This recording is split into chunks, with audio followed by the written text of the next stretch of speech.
अमेरिकेत ट्रम्प यांचे खंदे समर्थक असलेल्या चार्ली कर्क यांना भर सभेत गोळ्या घालून त्यांची हत्या करण्यात आली। पण या हत्येनंतर ट्रम्प यांच्या विरोधात वाढत्या नाराजीची चर्चा जोरदार व्हायला लागलेली आहे। पाहूया त्या संदर्भातला रिपोर्ट। ट्रम्प समर्थक राजकीय कार्यकर्ता चार्ली किर्क याच्या खुलेआम झालेल्या हत्येची जगभरात चर्चा झाली। ट्रम्प यांच्या टॅरिफबाबतचं धोरण असो किंवा परराष्ट्र धोरण असो, जगभरात त्याचे परिणाम आणि पडसाद उमटू लागलेत। अमेरिकेतही ट्रम्प यांच्या धोरणामुळे नाराजी वाढू लागल्याचं अलीकडच्या घटनांवरून दिसून येतंय। ट्रम्प आणि उपराष्ट्राध्यक्ष व्हॅन्स वॉशिंग्टन डीसी मध्ये एका रेस्टॉरंटमध्ये जेवण करायला गेले, तेव्हा तिथं अमेरिकन नागरिकांच्या नाराजीचा सामना करावा लागला। तिथं महिला कार्यकर्त्यांनी ट्रम्प यांच्या विरोधात घोषणाही दिल्या।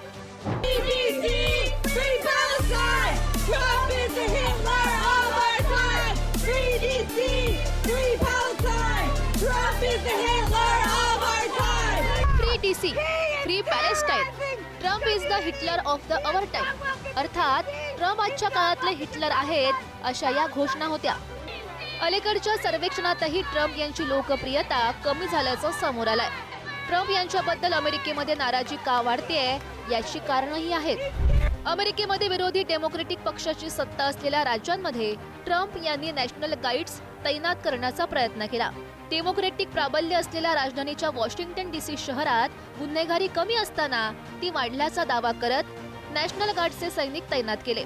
त्यामुळे अमेरिकेमधील पर्यटकांची संख्या घटण्याचा अंदाज आहे।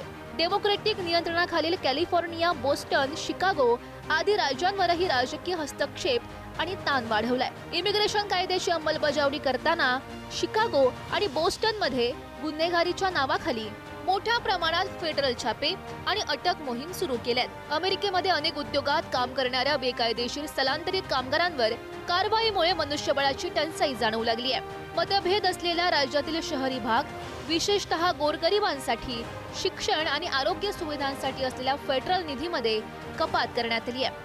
नोकरी, शिक्षण किंवा कौशल्यावर अमेरिकेमध्ये आलेल्यांच्या व्हिसावरील निर्बंध, जाचक अटींमुळे त्रास जाणवू लागलाय। अमेरिकेमध्ये यावर्षी परदेशी विद्यार्थ्यांची संख्या गेल्या वर्षाच्या तुलनेत सुमारे 28% ते 50% घसरली आहे। स्थलांतरितांविरोधात केलेल्या कारवाईत अनेकांसमोर नोकरी गमावण्याचा धोका, नोकरीमध्ये अस्थैर्य आणि भवितव्याची चिंता आहे। जेलमध्ये आत्महत्या केलेल्या सेक्स ऑफेंडर जेफ्री एप्लिस्टन यांना ट्रम्प यांनी पाठवलेला अश्लील आणि आक्षेपार्ह चित्र असलेला शुभेच्छा संदेश वॉल स्ट्रीट जर्नलनं प्रसिद्ध केला।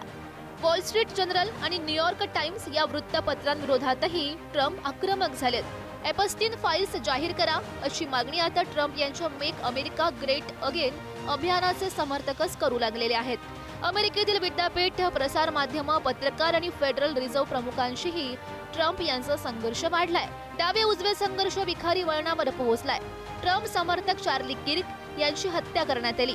टॅरिफ धोरणाचा राजकीय शस्त्र म्हणून वापर केल्यानं भारत, जपान बरोबरच नाटो देश नाराज झालेत। ट्रम्प यांची 55% पर्यंत वाढलेली लोकप्रियता या महिन्यात 42 ते 44% घसरली आहे। यासारख्या अनेक कारणांमुळे अमेरिकेमध्ये ट्रम्प यांच्या विरोधात वातावरण निर्माण होऊ लागले। ट्रम्प यांच्या धोरणांचे जगभरातल्या देशांमध्येच नव्हे तर अमेरिकेतही पडसाद उमटू लागलेत। ब्युरो रिपोर्ट, पुढारी न्यूज।